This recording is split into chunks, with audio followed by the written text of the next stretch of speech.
కాకినాడ జిల్లా తుని నియోజకవర్గం వైఎస్ఆర్ కాంగ్రెస్ పార్టీ ఆత్మీయ సమావేశం నిర్వహించరు.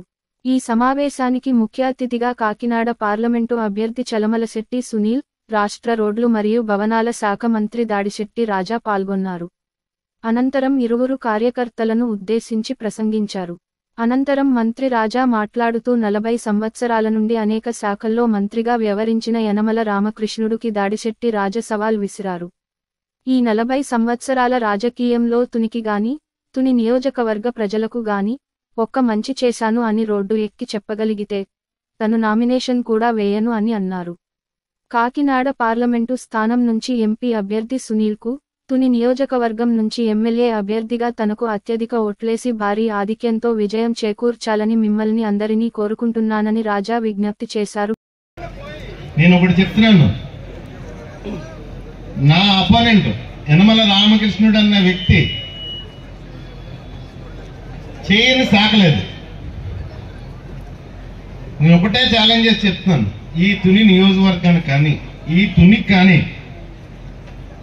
ఈ తుని నియోజకవర్గానికి కానీ, ఈ తునికి కానీ, ఈ తుని ప్రజలకు కానీ నేను ఈ మంచి చేశాను అన్న ఒక్క మంచి ఆయన రోడ్డు ఎక్కి చెప్తే నేను నామినేషన్ వేయడం మానేస్తాను.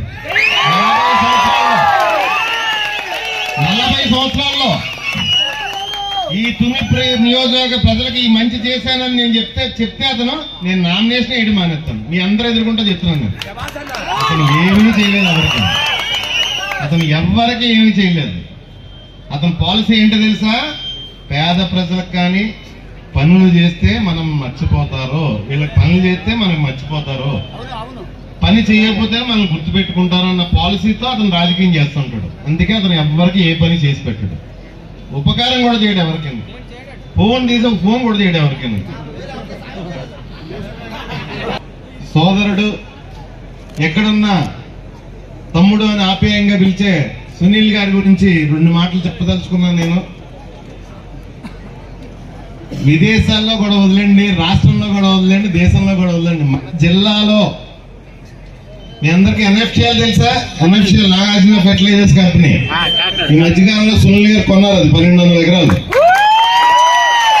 దాంతో పాటు స్పెక్ట్రమ్ పవర్ ప్లాంట్ అది 500 ఎకరాలు కొన్నారు. అంటే ఆయన ఉద్యోగాల గురించి చెప్పారు. ఖచ్చితంగా ఆ 2 కూడా మంచి పరిశ్రమలై మన నియోజకవర్గ ప్రజలకి మంచి ఉద్యోగాలు ఇప్పించవలసిందిగా సునీల్ గారిని కోరుతూ, అదేవిధంగా మనకి చాలా కీలకమైన సమయం ఇది. ఎంత కీలకమైన సమయం అంటే మన కార్యకర్తలు, మన నాయకులు, మన ప్రజలు సైనికుల్లాగా పనిచేసే సమయం ఇది. ఎందుకంటే మనకు సైనికుల్లాగా పనిచేస్తే ప్రజల ప్రోత్సాహం కూడా అదే విధంగా ఉంటుంది. మనం ఆంధ్రప్రదేశ్ లో జగన్మోహన్ రెడ్డి గారు ముఖ్యమంత్రి అయిన తర్వాత ఒక పదం విన్న మానేసాం మనం.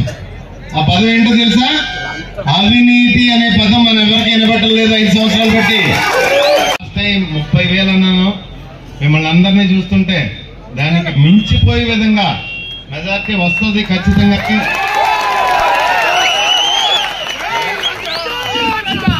ఎలక్షన్ కూడా మనం చేసినంత దమ్ముగా వాళ్ళు చేయలేరు. చాలా దమ్ముగా చేస్తాం మనం. ఎలక్షన్ మనం చేసినట్టు వాళ్ళు చేయలేరు. ఎలక్షన్ కూడా ఎవరు కూడా మన కార్యకర్తలు ఎవరు కూడా సైనికుల్లాగా అందరూ ఒక సైన్యంలాగా తయారై ప్రతి ఓటుని కూడా జగనన్న క్యాంపెయినర్స్ అందరూ ప్రతి ఓటుని కూడా క్యాంపెయిన్ చేసి ప్రతి ఓటు కూడా బూత్ దగ్గర తీసుకొచ్చి చేయించేలాగా మన సైన్యం అంతా సిద్ధంగా ఉండాలి. అదేవిధంగా అత్యధిక మెజార్టీతో, ఎందుకంటే మన పిల్లల భవిష్యత్తు, మన గ్రామాల భవిష్యత్తు గురించి సునీల్ లాంటి ఎంపీ మనకు కావాలి. ఎందుకంటే సునీల్ గారి గురించి నేను చెప్తాను. సునీల్ గారు ఎవరికి అపకారం చేయరు. చేతనైతే సహాయం చేస్తారు, మంచి చేసి పెడతాడు, చెడు అయితే మటుకు చేయడు. ఎందుకంటే మనం 15-20 ఏళ్ళు బట్టి సునీల్ గారిని చూస్తున్నాం. మనం ఎవరికైనా చిన్న రిమార్క్ ఉందా? ఎక్కడన్నా ఇట్లా చేశాడు అలా చేశాడు, ఏదైనా ఇబ్బందిలో ఉన్న వాళ్ళకి ఇలా చేశాడు అలా చేశాడు. మన జిల్లాలో మీరు నమ్మకపోవచ్చు, సునీల్ గారి కంపెనీలో ఉమ్మడి జిల్లాలో 3500 పైచీలకు మంది పనిచేస్తున్నారు. ఒక కంపెనీలోనే 3500 మంది పైచీలకు పనిచేస్తున్నారు మన ఉమ్మడి జిల్లాలో. ఖచ్చితంగా మన సునీల్ గారి లాంటి పారిశ్రామికవేత్తను ఖచ్చితంగా మనం అందరం గెలిపించుకోవాలి. ఎక్కువ మెజార్టీ రావాలి సునీల్ గారికి. అది ఒక్కటి మటుకు దృష్టిలో పెట్టుకోండి. మన తురిలో నాకన్నా ఎక్కువ మెజార్టీ సునీల్ గారికి రావాలి ఖచ్చితంగా.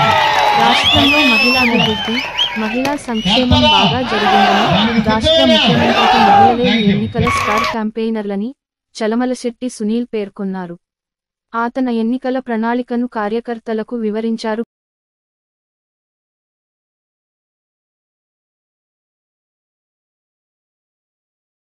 కరోనాతో పోయినా కేవలం 3 సంవత్సరాల పరిపాలనలో ఏ మాదిరిగా పరిపాలన ఇచ్చారో మీ అందరికీ తెలుసు. ఎందుకంటే జగన్మోహన్ రెడ్డి గారు ముందు నుంచి చెప్తా ఉండేవాళ్ళు, ముఖ్యమంత్రి అవ్వకముందు నుంచి కూడా, ఆయన ముఖ్య ఉద్దేశం ఈ రాష్ట్రంలో పేదరికాన్ని శాశ్వతంగా నిర్మూలించాలనే ఆలోచన, గొప్ప ఆలోచన ఉన్న వ్యక్తి జగన్మోహన్ రెడ్డి గారు. ఆ ఆలోచనకు అనుగుణంగానే అప్పుడు ఎలక్షన్ల ముందు 2019లో ముందు కూడా ఆయన మేనిఫెస్టోలో నవరత్నాల పేరిట కొన్ని పథకాలను కూడా మేనిఫెస్టోని కూడా మీ అందరి ముందు ఉంచడం కూడా జరిగింది.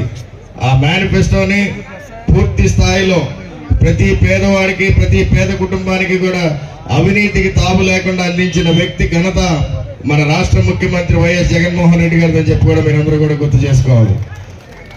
ఎందుకంటే ఇంత గొప్ప సంక్షేమ కార్యక్రమాన్ని ఇంచుమించు 2,70,000 కోట్లని డైరెక్ట్ బెనిఫిట్ ట్రాన్స్ఫర్ ద్వారా మీ అకౌంట్ లోకి డైరెక్ట్ గా పడే విధానాన్ని కూడా జగన్మోహన్ రెడ్డి గారు చేసిన విధానాన్ని భారతదేశంలో ఏ ముఖ్యమంత్రి ఏ రాష్ట్రంలో కూడా ఇప్పుడు దాకా అమలుపరచలేదని చెప్పి కూడా మీరందరూ గుర్తుంచుకోవాలి. అలాగే ప్రభుత్వాన్ని సర్వీసులు అంటే పరిపాలన ప్రతి పేదవాడి గడపకి ఇంటికి వెళ్లే విధంగా కూడా ఈ రోజున వాలంటీర్ వ్యవస్థను తీసుకొచ్చి అవినీతికి తావు లేకుండా ప్రతి లబ్ధిదారుడికి లబ్ధి పొందే విధంగా కూడా ఈ రోజున జగన్మోహన్ రెడ్డి గారు రూపకల్పన చేయడం జరిగింది. ఈ రెండింటి ద్వారా ప్రతి గ్రామంలో అయితే కానీ, ప్రతి వార్డులో అయితే కానీ, ప్రతి పేదవాడికి, ఎందుకంటే గతంలో నేను 3 సార్లు ఎలక్షన్లకు వెళ్ళినప్పుడు ప్రతిసారి ఎలక్షన్ క్యాంపెయిన్ లో ప్రతిరోజు కూడా నాకు చాలా మంది అర్జీలు పెడతాం జరిగేది. కారణం మన సోదరుడు